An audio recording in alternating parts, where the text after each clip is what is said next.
Hello friends, welcome to Creative Medicine. In this lecture, we will learn about Somatosensory evoked potential is useful during somatosensory evoked potential is useful during the clipping of the aorta, thoracic aorta. It is used in the clipping of thoracic aorta aneurysm, that is aneurysmal clipping of thoracic aorta. Somatosensory evoked potential is useful.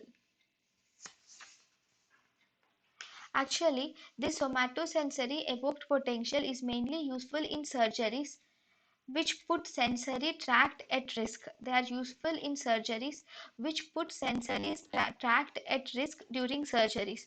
Like it is useful in spine surgery, in thoracic or abdominal aorta surgery also, and it is also used in surgeries where we have to explorate the brachial plexus.